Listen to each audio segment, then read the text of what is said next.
Magandang gabi mga kapatid. Kapatid na Jeriel, kumusta? Magandang gabi po at nandito tayo sa home base ngayon at nagre-ready-ready para din sa mga darating nating mga paglalakbay, kapatid na Ernie. Tama, salamat at tayo'y payapa na pinayagan ng Diyos na muling magkita sa pamamagitan po ng ating virtual na pag-uusap. Ang ating paksa na tatalakayin ay Nature of the Church. Ang tinutukoy na church, yung tinatawag ng Panginoon ng Yahusya na My Church. I will build my church. At saka yung Elijah at saka Enoch. Ano po? Yan po ang ating papaksain, dalawang paksa, sagot sa mga tanong po yan. At tayo muna ay mananalangin bago natin ipagpatuloy, mga mahal na kapatid. Aming Ama, Diyos na makapangyarihan ka po sa lahat, sa iyo kami ay magalang na lumalapit. Patuloy at tumatanaw kami ng malaking utang na loob sa patuloy mo po at walang sawa na pag-iingat sa amin, pagbibigay pa sa amin ng pagkakataong gaya nito. Ang kami po ay makalapit sa iyo, makatawag sa iyo para alayan ka ng kapurihan, kaluwalhatian. At Panginoon, sana pakitanggapin mo po kami at loobing sa amin pong patuloy na paghahayag ng iyong mga aral. Samahan mo po kami ng iyong karunungan upang ang mga salita mo ang siyang matanggap ng tao. Ito ang amin po na dapat na tanggapin at sampalatayanan, panaligang lubos sapagkat ang mga salita mo ay kauri mo na makapangyarihan na anuman ang mangyari, sino man ang humadlang, walang makakahadlang pag sinabi mo. Pagka pinanukala mo, gagawin mo, pagka sinalita mo, papangyayarihin mo. Amang Diyos, umaasa po kami ng aming pong panalangin at ang aming pong pagpapasalamat ay muli mong tinanggap. Lakit na rin ang kapatawaran sa aming mga pagkakasala. Ang lahat po'y magalang naming hinihiling sa pangalan ng iyong anak, ang Panginoong Yahusya, na aming tagapagligtas. Amen. Amen. Kapatid na Jeriel, ang ating unang tatalakayin po ay ang nature of the church, yung iglesyang itinayo ng Panginoong Yahusya. Ano ba kalagayan nito? Alam nyo kasi, pagka ang pag-uusapan ay ang tungkol po sa iglesia na itinayo ng ating Panginoong Yahusya, tatandaan po natin, hindi ho ito, pag sinabing iglesia, yan ay tumutukoy sa katawan ng ating Panginoong Yahusya. At ang katawan niya ay binubuo ng mga followers. Kaya pag sinabing iglesia po ng ating Panginoon o iglesia, sabihin na natin, iglesia ni Kristo o ng Kristo, ang ibig lang sabihin, tagasunod ng Kristo. Sapagkat yung iglesia, binubuo ng mga tao po yun. Ngayon, alam nyo, Tama. pag pinag-uusapan, ang tungkol sa kalagayan po ng iglesia na itinayo o itinatag ng Panginoong Yahusya, ay hindi maiwasang bumangon yung dalawang konsepto eh. Sabi ng iba, ay ito yung wika'y isang organisasyon. Sabi naman po ng iba ay kilusan ito. Ngayon, sa panig po ng mga naniniwala na ito isang organisasyon, ito ang wika ay mayroong balangkas, may istruktura, may mga tuntunin, may mga protocol na dapat po ay masunod. Sapagkat ang Diyos po ay Diyos po ng kaayusan at hindi ho ng kaguluhan. Meron namang iba na ako'y natatawa habang binabasa natin na yun daw ang wikang organisasyon na iglesia, ang dapat doon sa leader o pinakapangulong pastol ay negosyante. Meron siyang ano siya, yung business-minded siya. Mhm. At yung CEO sa ganyang grupo ay bagamat siya ay business-minded pero ang kanyang espiritu naman ay makadiyos. Isang isang punto 'yon na aking nabasa lang, pero nakakatawa sapagkat isipin niyo, iglesia na ang nangungulo ay business-minded. Hindi naman ako nagtataka, kapatid na Jeriel, parang totoo yung sinasabi ng taong 'yun, eh. Sapagkat ang mga relihiyon ngayon na organisado, ang at may mga leader po, siyempre may hierarkiya po 'yan. After sila sa mga ano, sa kanilang mga tinatangkilik, property. at hierarkiya. Kaya ang nasusunod po ron hindi ang Kristo sa totoo lang po eh. Bagaman ang sinasabi nila, ang Kristo ang kanilang pinakapangulo, ang Kristo ang kanilang pinaka-leader, pero ang totoo po ay nagiging ano na lang eh. Sabi nga, ginagamit na parang name dropping na lang, kapatid na Jeriel eh. Pero ang nasusunod talaga roon ay yung leader nung Ang tanong kanilang diyan, pagka relihiyon. business-minded ka, kapatid na Erning, at religion, ano po, may sinasabi ang Biblia diyan eh, ang relihiyon na niya ay hindi paraan ng pagpapayaman. Kaya ano bang gusto ng Negosyo. businessman? O edi tumubo ng malaki. O, di ba? So kung ikay business-minded, tapos si religion, pagsasamahin mo business at religion, eh sino puhunan mo? Yun ang tanong. Hindi ano eh, sino puhunan mo? Yun ang tanong doon sa mga Exactly. kaya nakakatawa talaga kapag ang isang tao sumunod sa ganyang uri ng spiritual leader, no? Tama. Kaya dito sa ating pong pag-aaralan ay ating pong alamin, ano ba 'pag sinabing organisasyon? 'Pag sinabing organisasyon, eh, organisado, Mhm. hindi magulo. 'Pag sinabi naman po na kilusan, yan po ay movement, na ang ibig sabihin ng movement sa Ingles, ano po, ay may tendency na umangkop, makipag-ugnay, para lumago. Kasi 'pag sinabing kilusan, parang itinulad po yan sa isang buhay na nilalang eh. O isang organic group. 'Pag sinabing organic, natural, walang halo, puro. Kaya anong puwede nating maging maingat na sagot po diyan? Ako sa ganang akin, yung dalawang yun ang katangian ng iglesyang pag-aari ng Panginoong Yahushua, eh. Organisado na may kaayusan Kilusan. pa, organized ano yan, na kilusan. Yeah. Organized movement. Kaya pinagsama natin yung dalawa. Hindi puwedeng magiging movement kung hindi organisado, eh.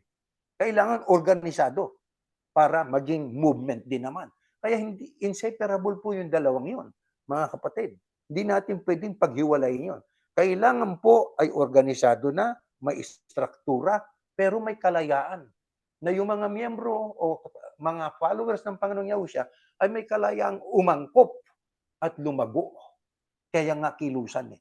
Organisadong kilusan. Kapag ang isang iglesia ay lumago dahil po sa negosyo, tanong, kapatid na Jeriel, yan ba ipinalago ng Diyos? Hindi. Sino, Kasi sino? yan ang isipan ng maraming mga pastor na may pera na ngayon, ano? Biyaya daw ng Diyos yun. Alam nyo kapatid na Erning, isa lang sa paraan ng Diyos yung biyaya na material. Pero ang biyayang tinatanggap sa reliyon, biyayang spiritual. Yun ang number one biyaya.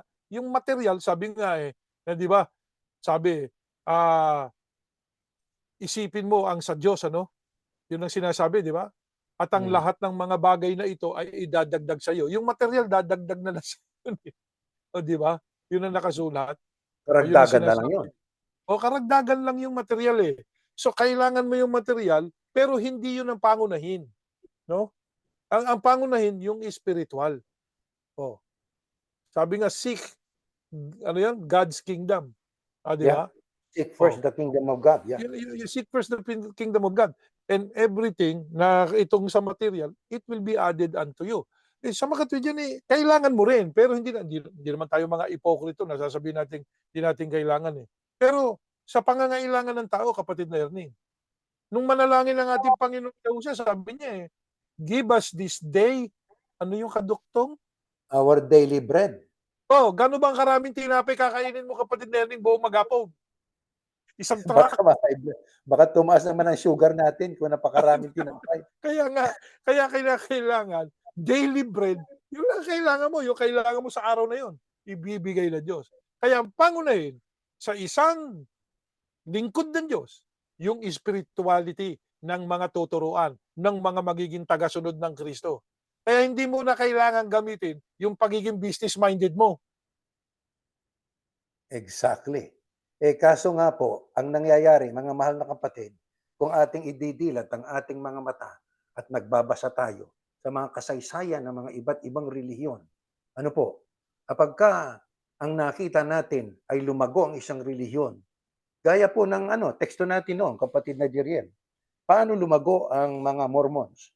Meron tayong teksto Yan. noon eh. Binabasa Yan. natin yung referensya dahil sa negosyo. Pero, Eh, kapatid na Erning, oh, bago nyo ituloy yan, tama yung sinasabi nyo dahil sa negosyo. Pero sa history ng Amerika, kaya lumago yan, ang bawat dumaan dun sa Utah, mula sa East Coast. Kasi ang panahon na yan, na mm, nagpapalaganap sila dito sa Amerika, galing sa East Coast yung mga tao. Alam mo bang, ang relihiyon na yan ay violente? Check history. Hindi ka pwedeng dumaan sa Utah. Kung gusto mong mabuhay ka, may kinakailangan sumama ka sa kanila. totoo yun, sa grupo nila. Violence po yan. Panoorin ninyo, marami ng pelikulang ginawa tungkol diyan o mga tawag dito, yung mga Documentary. documentary na ginawa tungkol diyan. History nakasulat 'yan. Oo. At kahit itong modern times, meron nga ipinakita na sila na ipinalabas dahil lamang sa script, yung scripture na mahalaga daw 'yon. Naku, nagpatayan kapatid na Erneng. Totoo yun. Oo, Kaya totoo 'yan, may mm, mga pangyayaring ganyan. Sa mga tama, lumaganap 'yan, sa pamamagitan din ng kaya nga kasi 'yan ang magulo 'pag negosyo, eh. Oh, 'di ba? Nagnegosyo kasi, property, 'yan. Oh, isipin mo yung kwarta. isang isang sulat lang na 'yon, na di umano'y script daw 'yon o ano pa mang, kasulatan 'yon ano, milyon ang halaga. Matindi. Ngayon Oh, puntahan po natin, mga kapatid, alam naman natin na ang sabi ng ating Panginoong Yahushua sa kanyang mga followers, walang Grego, walang Hudyo, walang babae, walang lalaki, walang alipin, walang malaya. Lahat kayo ay isa. Ngayon batay kay Pablo, paano niya itinuro ang tungkol po sa iglesia na itinayo ng ating Panginoong Yahushua na ito'y iglesyang organisadong kilusan. Basahin natin. mhm, First slide po. Ito sa Efeso 2:19. Kaya kayong mga hindi Hudyo ay hindi na mga dayuhan o taga-ibang bansa, kundi kaisa na ng mga pinabanal at kabilang sa pamilya ng Diyos. Ayon po kay Apostol Pablo, bagaman ang mga followers ng ating Panginoong Yahushua ay may iba't ibang lingwahe, ethnicity, kulay, at iba't ibang values o kaya pinahahalagan sa buhay, pero ang sabi ng Apostol Pablo, kaya kayong mga hindi Hudyo, hindi na mga dayuhan, hindi na taga-ibang bansa ang turing sa inyo, kundi kaisa na ng mga pinabanal at kabilang sa pamilya ng Diyos. Kaya yung iglesia po ng ating Panginoong Yahushua, yan po'y pamilya ng Diyos yan, mga kapatid. Kaya ang isang pamilya, tatandaan po natin, ay kailangan mayroong balangkas o may alituntunin. Kasi kung walang balangkas, halos maging kapantay na lang ng ama't ina, yung mga anak niya. Wala na yung paggalang. Sa ating pinag-aralan, kapatid na Jeriel, mm, mayroong tungkulin yung lalaki sa asawa niya. Ang babae may tungkulin sa kanyang asawang lalaki, may tungkulin ang mhm. kanyang ang mga magulang sa kanilang mga anak, may tungkulin ang mga anak sa kanilang mga magulang. Yan po ang balangkas eh, 'di ba? Ang dapat sundin ng mga anak, magulang, at ang mga magulang dapat namang manguna ng maayos para maging ehemplo sa kanyang pamilya. Alam niyo, ang isang pamilya na walang balangkas o istruktura ay magulo, 'di ba? Walang kaayusan po 'yan. At ang tahanan ay madalas naging lugar ng tensyon at alitan. Ang isang pamilya na walang ibang mahalaga kundi yung tuntunin, tuntunin, balangkas, para na lang po yung parang kampo ng mga bilanggo. Hindi na natin pwedeng tawaging lugar na tahanan. Bakit? Puro tuntunin eh. Parang wala nang kalayaan. Wala na silang freedom. Kaya ang mga magulang, pagdating sa mga anak, pagdating sa hustong edad, hayaan natin sila mag-isip yung mga anak natin. May Yeah, freedom sila. Di ho ba? tama Pero kapatid na Erneng, yung sinasabing may limitasyon, tama. ang kapangyarihan ng magulang sa mga anak. Actually, Yeah. sabi nga ng Diyos, ah, sabi nga, sabi ng Diyos na nakasulat sa banal na kasulatan, ang mga magulang 'wag mong ibubuyo sa pagkagalit ang anak mo, eh. 'Wag mong Yun. gagalitin, 'di Totoo ba? yun. Oh, nakasulat 'yan, eh. Hmm. So, Tama. may limitasyon ang magulang sa panganguna niya sa pangangalaga niya sa mga anak niya. Yung may balangkas yan, oo, merong magulang. Ang ama ang ulo ng tahanan, ang ina ang ilaw ng tahanan, ang mga Yeah. anak ang mga halaman sa dulang, 'di ba, mga Yes, uba nasa sa Biblia dulang. yun. So, yan merong kanya-kanyang gampanin ang bawat miyembro ng sambahayan. Oh, saan ba itinulad, ang iglesia? Ayon dito sa binasa natin, pamilya, 'di ba? Pamilya, Hindi lang sa kasambahay. asawa na ng Kristo, ulo, katawan, kundi itinulad din yung mga nasa iglesia o sa mga tagasunod ng Panginoong Yahushua sa mga pamilya ng Diyos. Ayan, Pamilya. kapamilya, magpakapamilya. Ayan, Sapagkat ang Panginoong Yahushua ayon sa ibang talata ng Biblia, pinakapanganay na kapatid panganay natin, sa lahat, eh, oo. sa panganay, 'di ba? Eh, yung Ngayon, iba nga ang tawag nila Big Brother, eh, 'di ba? oh, Ang Big tawag Brother mag-iba si parang Big Brother, eh. O siguro oh, yung mga Pilipino tinatawag din nilang kuya, 'di ba? oo. Oh, Kaya Big kaya Brother. yung pong balangkas o istruktura, yun po ay nagsisilbi, sumusuporta sa paglago. Kaya nga movement, eh, 'di ba? Yeah. Kaya organized movement, eh. Organized sapagkat may istruktura. Yung istruktura na yun ay nagsisilbi para sa paglago at ang paglago naman nakaugat dun sa istruktura, na yung istruktura naman ay nakabatay sa kalooban ng Panginoon Diyos. Diyos. Kaya ayon po sa Biblia, ho, paano pa itinuro ng Apostol Pablo ang kahalagahan na malaman natin ang kabalangkasan ng iglesyang itinayo ng Kristo. Pakinggan po natin, next slide. Ito po. Ang iba'y ginawa niyang apostol. Ayun, kaya nga may istruktura eh. Ibig Mhm. sabihin, merong mga iba't ibang binigyan ng katungkulan. Ang iba'y ginawa niyang apostol, ang iba'y propeta, ang iba'y mangangaral ng magandang balita, at ang iba naman ay pastor at guro. Ginawa niya ito para ihanda sa paglilingkod ang mga pinabanal. Sino yung pinabanal? Eh yun, pamilya ng Diyos. Sino yung pamilya ng Diyos? Yun ang iglesia, ang mga followers ng Panginoong Yahushua, iglesia ng Kristo. Di ba? Ayan. At para, ano layunin? At para lumago, ayun na, lumago at maging matatag sila bilang katawan ng Kristo. Sa ganitong paraan, maaabot nating lahat ang pagkakaisa sa pananampalataya at pagkakilala sa anak ng Diyos at ganap na lalago sa espiritual nating pamumuhay hanggang maging katulad tayo ng Kristo. Ayon po kay Apostol Pablo, ano po ang katunayan ng iglesiya'y organisado? Meron pong pinagkalooban ng iba't ibang mga katungkulan. Na yung iba't ibang katungkulan na yan, iisa po ang layunin po niyan. Ano ang sabi? Ginawa niya ito para ihanda sa paglilingkod ang mga pinabanal.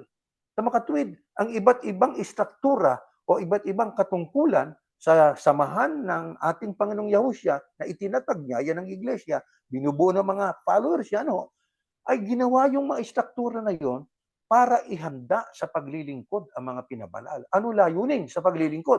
Hindi lang basta naglilingkod, kapatid na Jeriel. Ang sabi, Mhm. para lumago.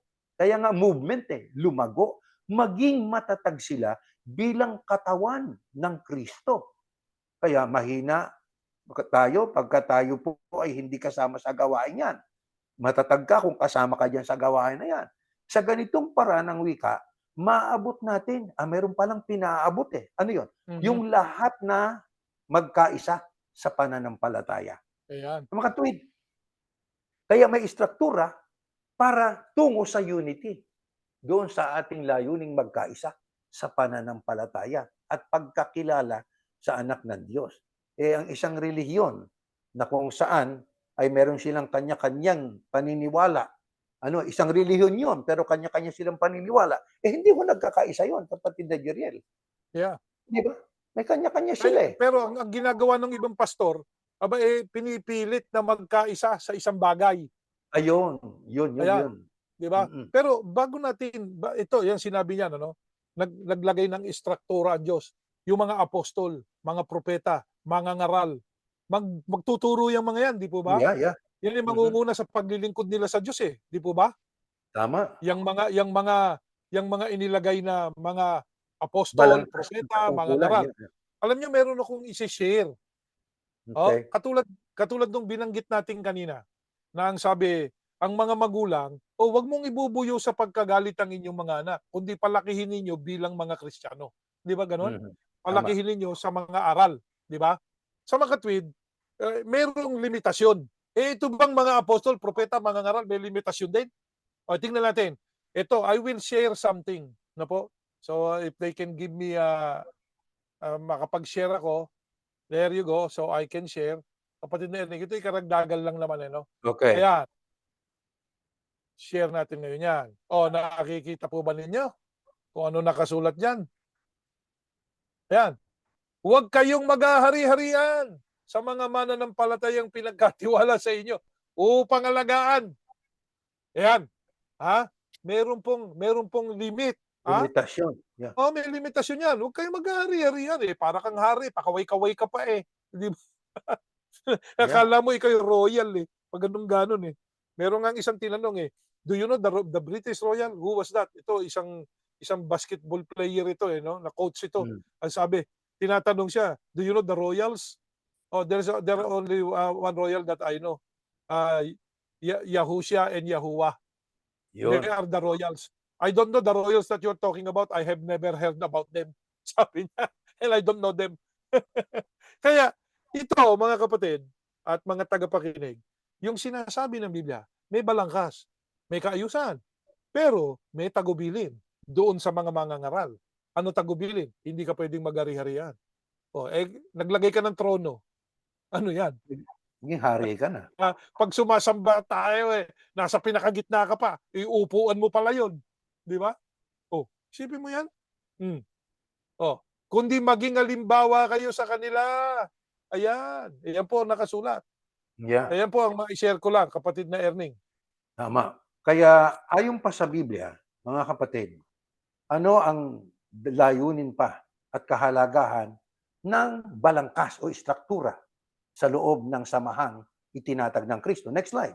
Sa 14:16. Ayan. Next slide.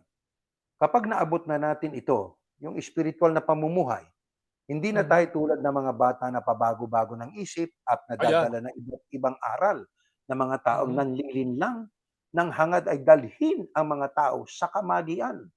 Sa halip, mananatili tayo sa katotohanan ng may pag-ibig upang sa lahat ng bagay ay maging katulad tayo ng Kristo na siyang ulo ng iglesia. At sa pamumuno niya, ang lahat ng bahagi ng katawan, yan ang mga tagasunod niya, na walang iba kundi ang mga mananampalataya, ayun, ay pinag-uugnay-ugnay.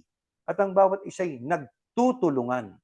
At sa pagganap ng bawat isa sa kani-kanilang tungkulin, yun ang istruktura, ng may pag-ibig. Kaya hindi siya naghahari-harian. Kasi ang hari, walang pag-ibig yun eh. Utos Wala, lang ng wala. utos yun. Dito ka, doon ka. Kunyari lang, sasabihin, mahal ko kayo. Oh, Nako, dalaw ka ba? marami Pinuntahan mo ba yung may sakit? Oh, yung kaibigan mo, pupuntahan mo, di ba? Yeah. Yan ang hari. Oh, pero yung mga peasant, sabi nga, pinupuntahan mo ba? Oh, di ba? Yan ang tanong, kaya hindi totoo yun. Na mahal ko kayo. Oh. Nako, iba yung sabihin mo lang at saka yung gawin mo. Kung mahal mo, ba't hindi mo dalawin? O ito. Exactly. Ito pa. At sa pagganap ng bawat isa sa kanilang tungkulin ng may pag-ibig, ang buong katawan ay lalago at lalakas. Kaya nga, organized movement eh. Lalago at lalakas ang iglesia. Sa pangkatuwid, ang kailangan po natin, maabot natin yung kaisipan ng Kristo. Pag naabot natin yon, hindi na tayo katulad ng bata. Ang bata kasi pabago-bago isip eh. Di ba? Yeah. Ang bata kasi immature. Di ba? Pag sinabing immature, yun ang mga nagsasabing kami lang ligtas. Immature na statement yun, kapatid. Yeah. Pag wala kayo rito, hindi kayo ligtas. Mga immature po yun eh. Parang batang isip. O ako may lollipop, ikaw wala. Parang ganun eh. Di ba? Ang sabi ho ng Biblia, ang tinutukoy ng Pablo rito, hindi bata. Ang tinutukoy niya rito, mga taong adulto na. Ang katunayan ng sabi niya, kapag naabot na natin ito, hindi na tayo tulad ng mga bata. Tinulad lang. Ano yung bata? Pabago-bago isip. Madaling malinlang. Ang hangad ay dalhin. Sabi nga, uto-uto. Gamitin na natin yun. Yun ang terminong madaling intindihin. Di ba? Ang sabi, pagka tayo nakarating na doon sa isang kalagayang espiritual na pamumuhay, dahil sa tayo tumulad na sa Kristo, ang sabi ng Biblia ay mananatili tayo sa katotohanan ng may pag-ibig upang lahat ay maging katulad tayo. Kaya nga ang Kristo ginawang ulo para maging modelo eh. Tayo ginawa niyang sangkap ng katawan niya o kaya ay kasama sa kilusan niya. Siya ang ating leader, eh. Siya ang ating tagapamahalang pangkalahatan. Siya ang ating tularan, mga kapatid. Ito, kapatid Para na Ernie, ayan oo, sa 16. Ayan na po sa 16 yung sinasabi niyo eh. yeah, Hmm. 'yan, Nakasulat oh. na maliwanag sa 16, oh. Siya yung ulo ng iglesia. Sa Mm. pamumuno niya. Oh, hindi sa Yeah, pamumuno mo, puno brother, siya. ha? Sa pamumuno niya ni Yahusha. Ang lahat ng bahagi ng katawan. O kasama ka, brother, kung ministro ka, Kasama tagapangaral ka ka, doon. apostol ka, kasama ka doon, ha? Na pamumunuan ng Kristo. Kaya ano bilin? Oy, huwag kayong mag-ahari-harian, ha? Ang linaw. Di ba? Yeah. Ayan, at sabi pa, pinag-uugnay-ugnay, hindi pinagwawatak-watak. Eh, Ayan. winasak niya, eh. Oo. Mhm. Ang bawat isa'y nagtutulungan. Eh, ang ginawa niya, siya lang ang hari, eh. Siya lang gustong tulungan, eh. Kaya kung Yeah. ipanalangin, gano'n na lang siya, eh, 'di ba?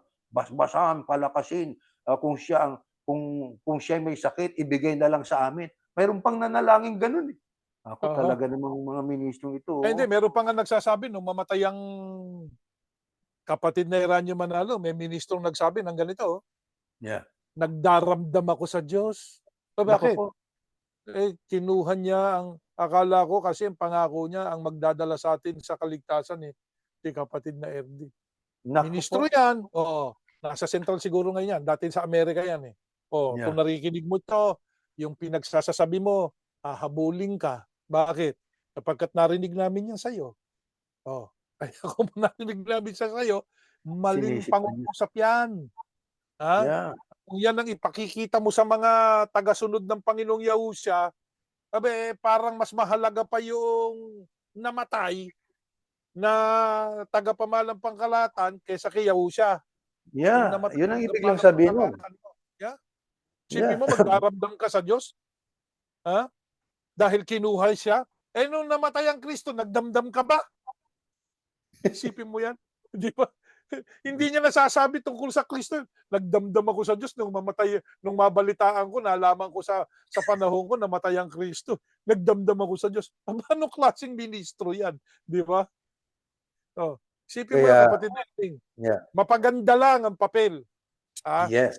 hindi na ituturo ng wasto, hindi nila naituturo ano ba balangkas ng iglesia, ayan. Ngayon, kapatid na Jerel, eto 'yan, lagi nating binibiro ang Katoliko no'n, na ang Mhm, Papang Wika ang visible head at ang invisible head ay ang Kristo.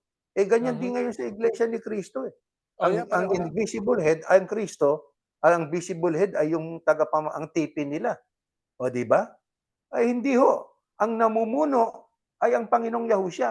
Ikaw na ministro, ano man ang katungkulan mo, mayroon silang designation, district minister, ganito't ganyan, tagapamahalang pangkalahatan, mayroon yatang tagapamahalang, aywan kung anong tawag pangalawa. Eh Brad, under tayo ng Kristo. Kayo lang ang nagbigay ng designation na yon. Pero ang Yeah, designation na yon sa harap ng Diyos, baliwala. Pantay-pantay tayo rito, mga mahal na yeah. kapatid. Pamilya nga eh. Ano pa sabi ni Pablo? Ito, next slide. 17:24. Ito nakasulat. Sa pangalan ng Panginoon, iginigiit kong huwag na kayong mamuhay gaya ng mga taong hindi nakakakilala sa Diyos. Iyon ang bawal. Kapamilya na tayo Mhm, ng Diyos eh. yeah. Tagasunod ka na ng Kristo. Ang claim mo, iglesia ka ng Kristo. Ibig sabihin, follower ka ng Kristo. Kaya ang sabi rito, huwag na tayong mamuhay gaya ng mga taong hindi nakakakilala sa Diyos. Walang kabuluhan ang iniisip nila dahil nadiliman ang isipan nila sa pag-unawa ng mga espiritual na bagay at nawalay sila sa buhay na sa buhay na ipinagkaloob ng Diyos dahil sa kamangmangan nila at katigasan ng kanilang puso. Nawalan sila ng kahihiyan. Nako po, ano tawag natin doon sa ganong mga tao? Di walang hiya. Wala nang hiya eh. Shame, Di ba? no, Oh, shameless. yeah. Kaya nawili sila sa kahalayan at laging sabik na sabik gumawa ng karumihan. Ngunit hindi ganyan ang natutunan nyo tungkol sa Kristo. Hindi ba't alam na ninyong tungkol kay Yahusya at bilang mga mananampalataya niya, hindi ba't naturuan na kayo ng katotohanang nasa Kanya? Kaya Mhm, talikuran niyo na ang dati niyong pamumuhay. Ayun, dahil Ayan. gawain ito ng dati ninyong pagkatao. Ang pagkataong Ayan. ito ang siyang nagpapahamak sa inyo dahil sa masasamang hangarin na dumadaya sa inyo. Baguhin niyo na ang pag-iisip at pag-uugali. Ipakita niyong binago na kayo ng Diyos at binigyan ng buhay na matuwid at banal katulad ng sa Diyos. Yan pa mga bilin self-explanatory na po yan. Ibig lang sabihin, tayo tagasunod na ng Kristo, huwag yung sinusunod mo yung dati mong pagkatao o ugali. Di ba? Nagbagong buhay. Ang atin ng modelo sa paraan ng ating pamumuhay, ang ulo natin, ang leader natin, walang iba, kundi ang ating Panginoong Yahushua HaMashiach. Ang pinakahahangad po natin, magawa ang kalooban ng Panginoon Diyos. At mabuhay tayo ng katulad sa gusto ng Diyos na paraan ng pamumuhay. Ito pa po, ang bilin, kapatid na Jeriel, 4:25 hanggang 32. Ito pa. Next slide. Ayan. Kaya huwag kayong magsisinungaling. Kaya bawal lang magsinungaling. Doon po sa pinanggalingan po natin sinanay tayo magsinungaling 'Di ba? Yung kay ano yun, yung kay 35 ba yun? Yung ulatan natin. Lakbay, Kay lakad, 31. ulat, bangon. Kay 31. Nagbunga daw, etc., etc.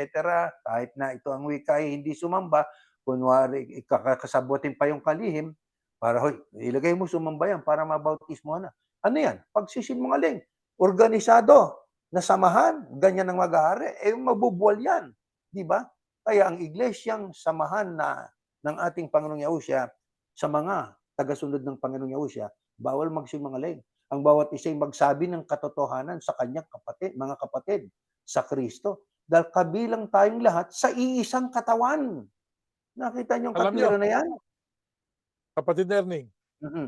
bago nyo ituloy yung pagbasa niyan, dahil yung pagsisinungaling na yun, yung binanggit natin yung mga ulatan na yan, ano? Hanggang sa nauwi sila yung kanilang pangangasiwa noon Nauwi sa kukunan mo ng litrato yung dako ng doktrina. Oh, Yeah, di ba? totoo yun. Pati yung dinodoktrinan, meron, tapos isasabit mo yun. Dahil wala nang tiwala yung Tiwala. kanilang di umano'y tagapalang pangkalatan, alam niya naman, puro kalokohan lang yung ginagawa ng iba diyan, di ba? Yeah. Oh, yun ang ginagawa nila kaya isipin mo, patutunayan mo totoo sinasabi mo. Ano ibig sabihin nun? Kasi sinungaling kayo di ba? Yeah. Ayan nga meron lumabas na in-splice na video o audio na sinasabi, "Walang matino, wala kahit isa," sabi ng, tagapamalang pangkalahatan noon o ginamit Yeah. nung kalaban. Wala palang matino diyan ba't nagtuturo pa kayo? Di ba? Oh, yeah. Wala palang matino ang totoo, yun na nga, hanggang sa ngayon, hindi naman nila sinasabi yung katotohanan, Hindi. kasinungalingan. Ano katunayan? Yung pagtatala na di umano'y matatala ka sa lupa, matatala ka sa langit, kasinungalingan. Totoo po yun. Suriin nyo, mga kapatid. Mulat nyo ang mata nyo sa katotohanan. Wala ho niyan sa Biblia. Pinaniwala tayo sa isang bagay o sa isang pananampalataya na hindi existido sa Biblia. Gusto lang nilang kontrolin ang miyembro. Kaya panahon na para dumilat ang mata ng mga taong gusto na makasama sa pamilya ng Diyos. Ito, sabi pa, Yeah. kung magalit man kayo, huwag kayong magkasala. At huwag niyong hayaan na lumipas ang araw na galit pa rin kayo. Ganyan Ayan. tayo sa iglesia ni Yahushua. Hindi maiwasan Mhm. kasi yan Pero kailangan maging matalino. Huwag tayong magha-harbor ng ill feeling sa Hate. kapatid natin. Dapat ay Oo. huwag ninyong bigyan ng pagkakataon si Satanas. Kasi itong si Yeah. Satanas, yan ang trabaho niya, buwagin sa pamamagitan ng pagpupunla ng puot at galit sa puso ng ating mga kapatid hanggang sa mag-away-away, magkagalit, hanggang sa mabuwag, hanggang sa magkagulo-gulo. Hari ng kaguluhan tong si Satanas Di ho ba? Ang Diyos ay hindi ganon. Ang Diyos ay hindi Diyos ng kaguluhan, kundi may Diyos ng kaayusan, na may kaayusan at Diyos na ang gusto niya ay kabanalan. Ang magnanakaw, wag na magnakaw. Nako po. Kaya ang masama, pati abulay, hindi nanakaw Di ba? Sa halip ay Yeah. maghanap buhay siya ng marangal. Yung iba, may maraming sasakyan, hindi naman naghahanap buhay. Kung sa Yeah. tulong at tulong din lang natawag nila, paano siya magkakakotse? Ang tanong, saan galing yon? Ayun na, hindi ko alam. Ayun. Ibinenta yung mga kapatid.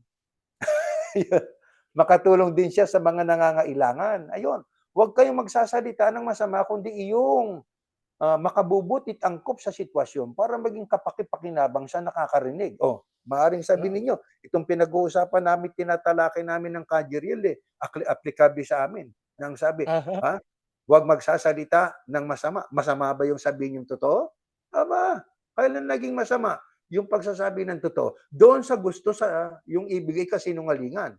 Naging Hindi, masama yung kapatid totoo. Erning, minamasama nila kasi sila yung tinatamaan eh. Yun na nga. Huwag niyo mamasamin. Actually, kaya natin ito inihahayag, no? Para magising kayong lahat. Hindi Yun lamang ang yung mga layon. nangunguna, kundi pati yung pinangungunahan. Hindi lang yung pinangungunahan, pati yung mga nangunguna. Gumising kayo. Yan yung pagmamahal namin sa inyo, kaya hindi kami tumitigil eh. Na anuhin, Yeah. na dikdiking durog yung maling isipan. Hindi yung tao dinidikdik namin durog. Yung maling isipan. Yung hindi nakaangkop sa ating nababasa sa Biblia. Oh, Tama. katulad ngayon, balikan natin, tagapamahalang pangkalahatan. Sino yan? Ayon sa Biblia, Mateo 28:18, si Yahuse yan. Siya ang pinagbigyan ng lahat ng kapamahalaan. O ba't napunta sa'yo? O yun ang tanong. Di Yeah. ba? Bakit ikaw ang tagapamahalang pangkalahatan? Kinikilala ka ng mga ministrong ikaw nangangasiwa sa kanila. Ang pinakapinuno ayon sa nabasa natin, sino po kapatid na Erne? Ang Panginoong Sino Yahushua. Oo, siya yung namumuno eh. Meron pa bang ibang mamumuno? Bakit natin nasabing siya yung namumuno hanggang ngayon? Buhay si Yahusha eh. Nasaan po? Saan ang seat niya ngayon? Doon niya tayo pinamumunuan Nasa ngayon. kanan siya ng Diyos. Ayun. Nasa kanan siya ng Diyos, yeah. Sa langit. Ang pinapalitan, mga kapatid, ano po, yung patay na, buhay ang Panginoong Yahusha, hindi mo dapat Pinalitin niya. palitan. Yeah. Kaya nga babalik siya para kunin yan eh. Sa Antikristo. Yeah. Kasi yung Antikristo natin. Maraming mga Antikristo ayon sa unang Juan.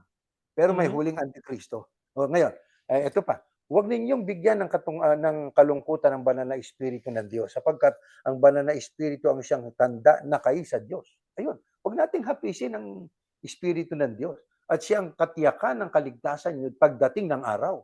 Yang Espiritu Santo na galing sa Panginoon Diyos, yan ang patotoo at tatak ng ating kaligtasan.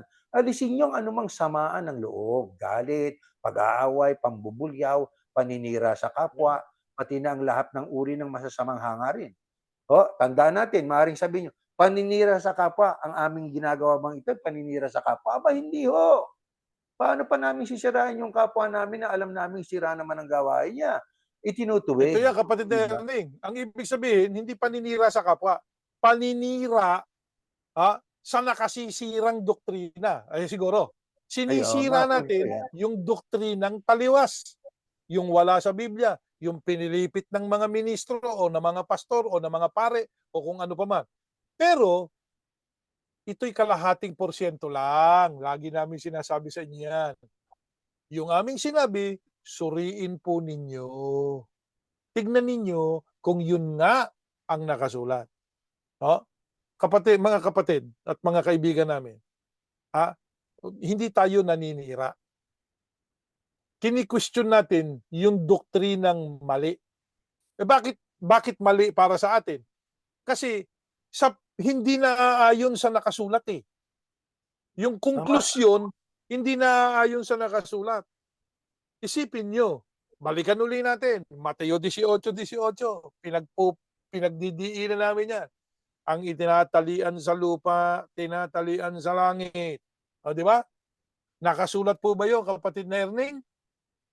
Ay, maling salin yung binasa nila eh. Mali. Oo. Sabi nga, Mali ang salin. sabihin na natin, pwede nating gamitin yung salin na yun. Ang tinatalian ninyo sa lupa, tinatalian sa langit. O sige, yun ang nakasulat. Bakit nang magkonklusyon kayo? Kaya dapat kayong itala dito sa Ayun. lupa para matala sa langit. Teka muna. Oo. Ang nakasulat, tinatalian. Ba't naging talaan? Ang sasabihin nyo, hindi namin maintindihan. Hindi, magkaiba talaga yan. Kahit na anong silip ang gawin mo dyan, tali at tala, magkaiba. Tama. Ano man, sabi dyan, ang inyong talian. Ano yun, talian? Pag binasa nyo, whatever you bind, doon sa Amplified, ano po nakalagay? Whatever you bind, whatever you Forbid. Ano po yung, ha? Forbid. Forbid. Ayan. Yeah. Whatever Improper. you forbid. Oh, yun naman sa whatever you, sabi nga whatever you bind on earth will be bound in heaven. Whatever you lose, yun naman lose, whatever you what? Sabi Yung nga, pinahihintulot. whatever you permit. Ayan. Yeah, permit. So, Yeah. ibig sabihin, pag pinag-aralan nyo yung talatang yan, ang meaning niyan, bakit diyan kayo nagpupunta? Tinatanong tayo, kapatid na Ernie. Mm. Kasi, konklusyon na halos yun eh. May tagubilin sa kanila nun eh. Nagkasala kapatid mo, puntahan mo ha. Kausapin mo. Yun ang sinasabi dun eh. At binilinan din yung mga mag-aayos ng problema. Ano man ang inyong ipagbawal, yung ipinagbawal na sa langit. Ano man ang inyong ipahintulot, yung ipinahintulot na sa langit. Yun. Pero bakit naging talaan yun? Yun ang question na dapat malaman nila. Kasinungalingan, di ba?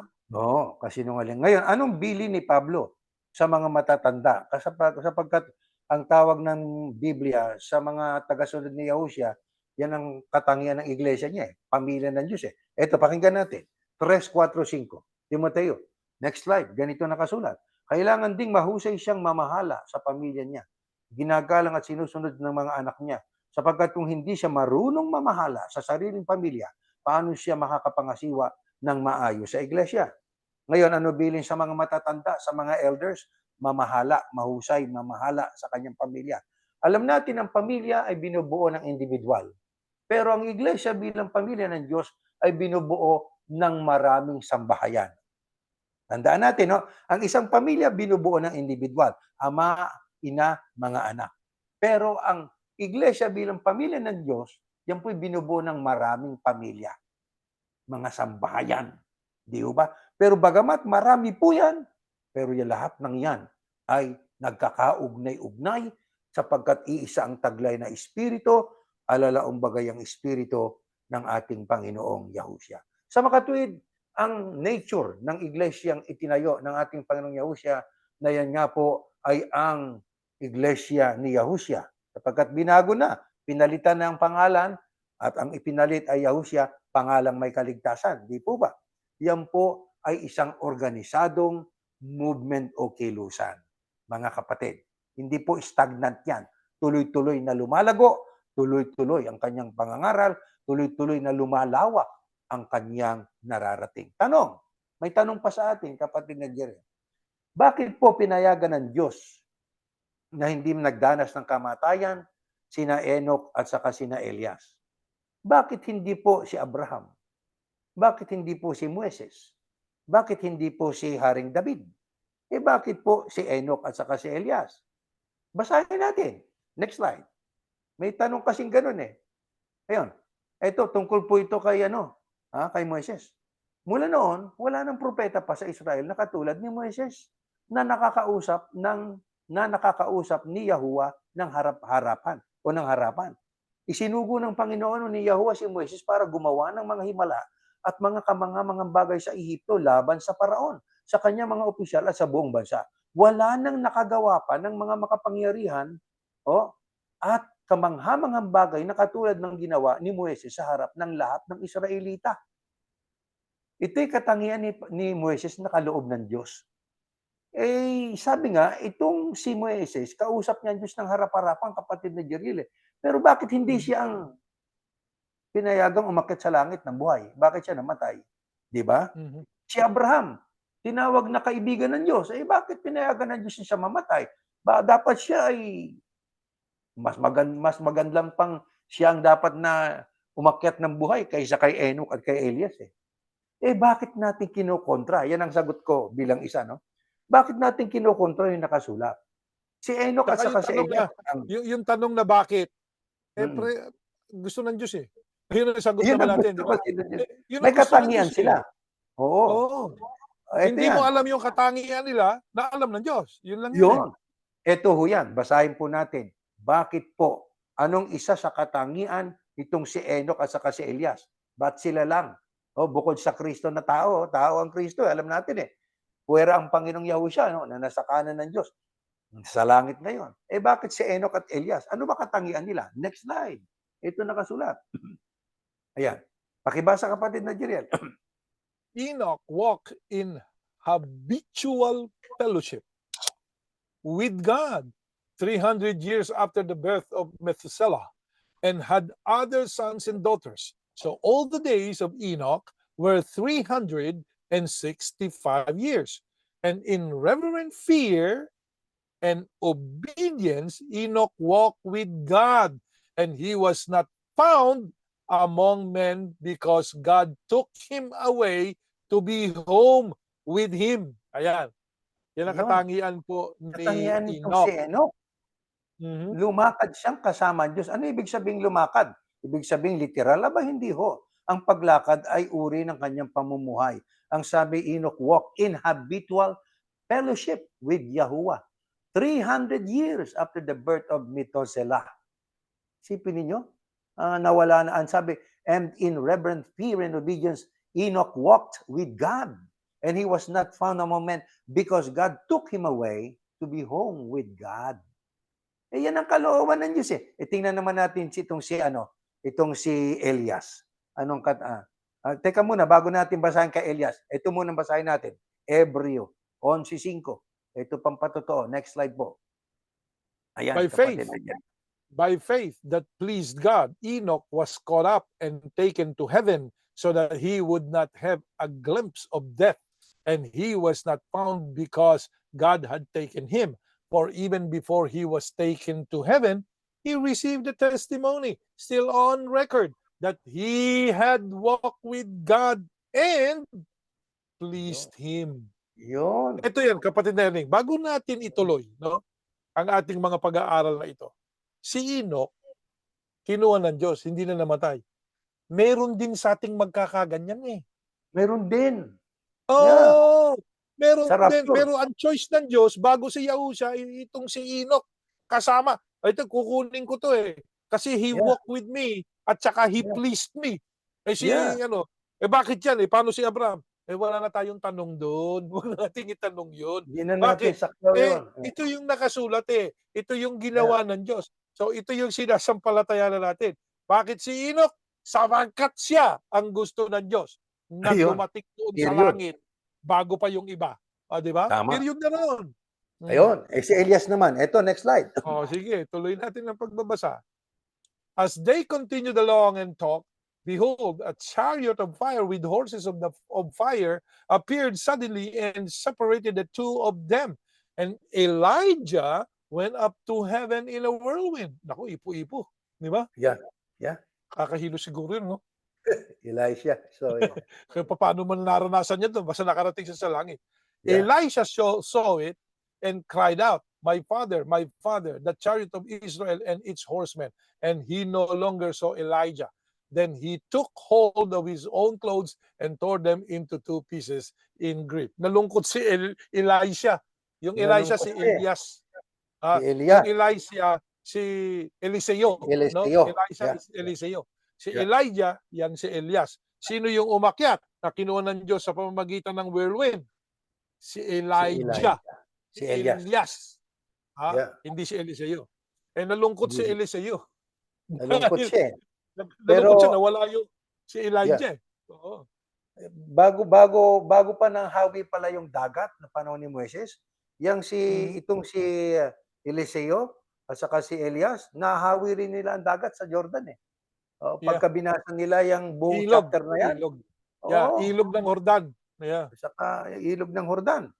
Ngayon, kasi, ang sabi nitong si Eliseo, meron akong hihingin. Kalahati man lang sa kapangyarihan bigay sa'yo ng Diyos. Mahirap ang wika yung hinihingi.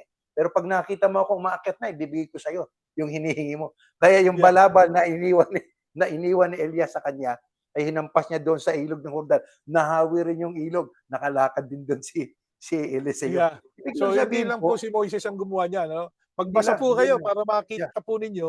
Kaya nga sabi, para magkaroon tayo ng tamang pananampalataya, you have to Yeah. read, listen, and keep the words. Ano po?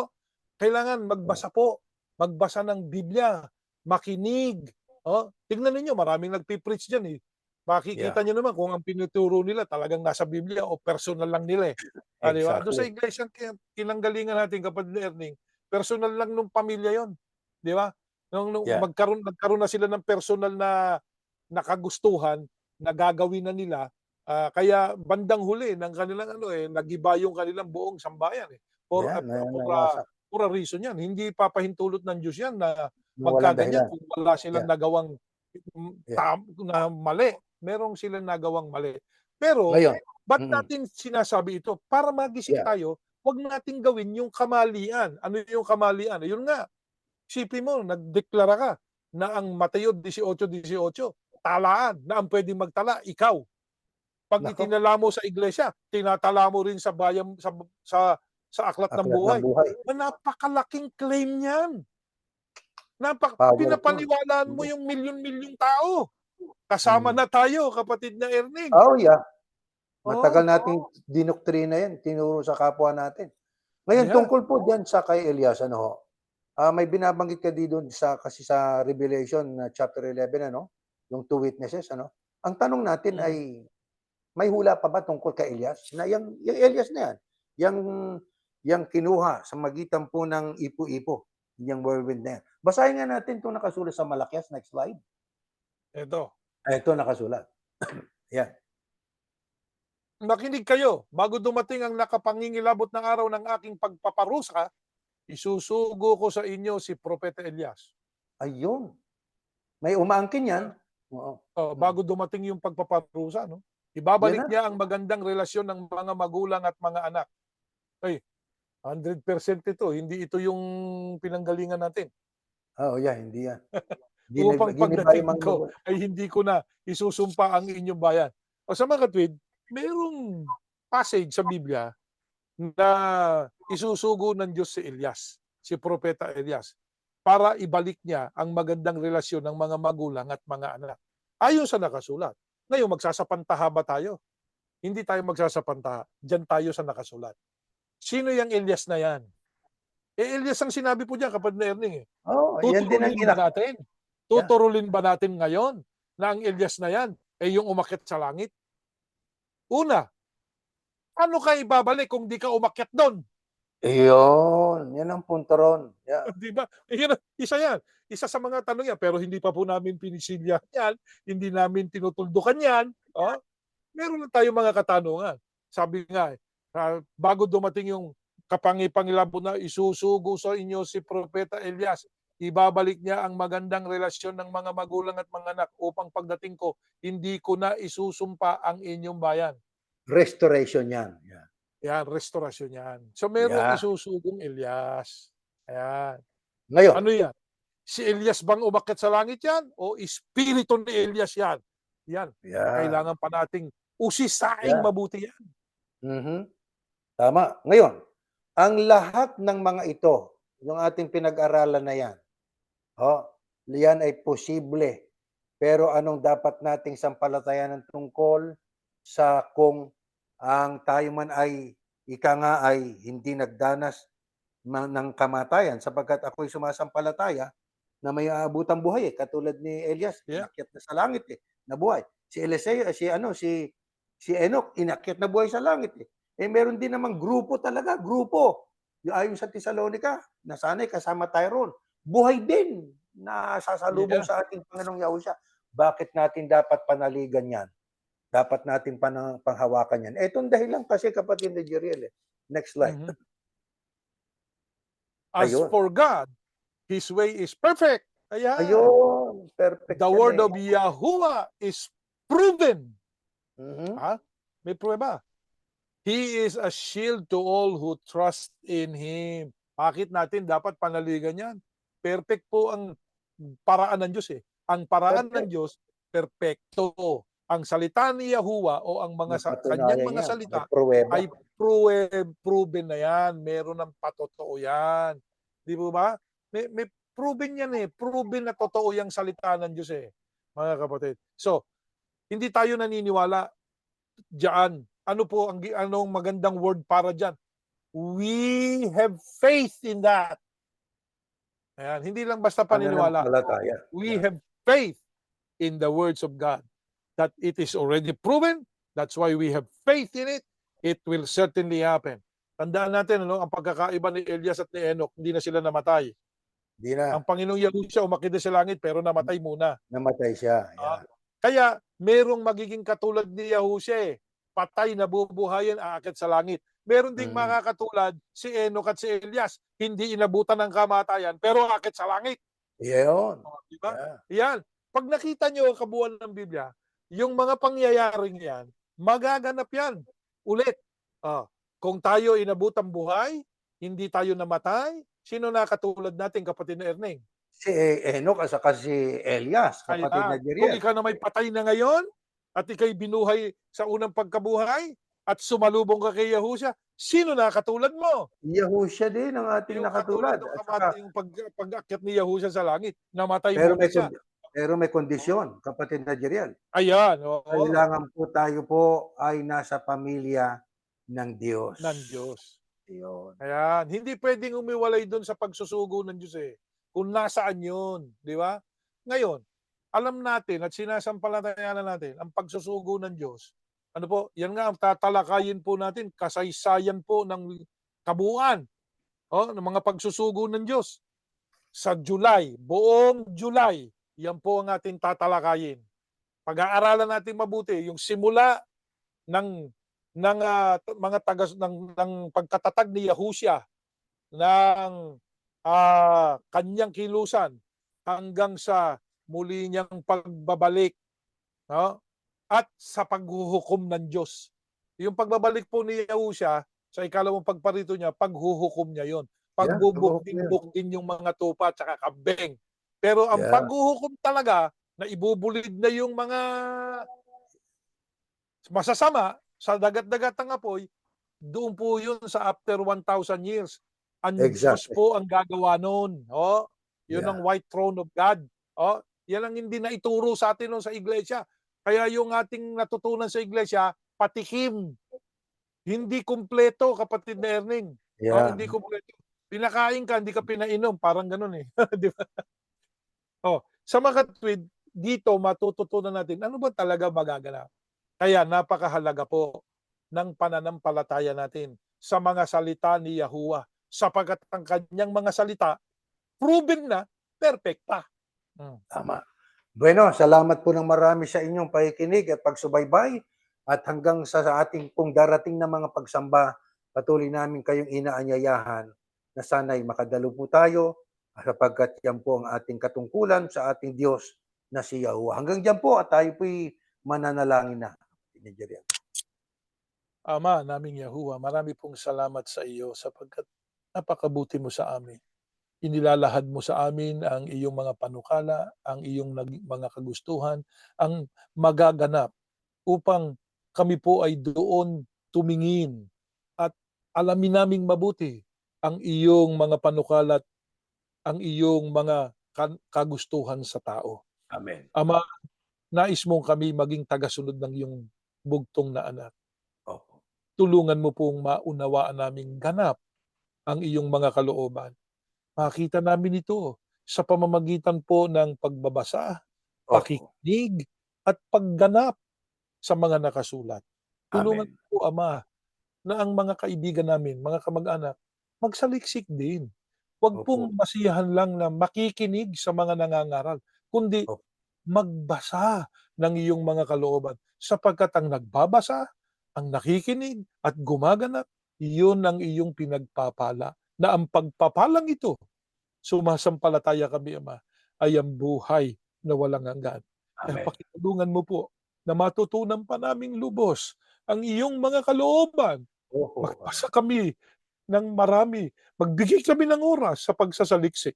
At Opo. patuloy kaming makikinig sa mga nangangaral ng iyong mga katotohanan upang ikumpara ang aming nabasa, ang aming napakinggan, at tignang mainam kung ito nga ang katotohanan nanggagaling sa iyo. Amen. Sumasampalataya kami, Ama, dininig mo po ang aming panalangin, pinagpala mo po ang mga nakikinig, nanonood sa programang ito, at pinagpala mo na po ang programang ito na makarating sa maraming mga tahanan. Hiling namin ito, Ama, sa pangalan po ng aming tagapagligtas, ang Panginoong Yahushua HaMashiach. Amen. Amen. Ano po, kapatid Erning, good Okay night po. po sa inyo. Good night po Sige, sa mga inyong lahat kapatid. dyan. Good Until night po. next week. Sige po.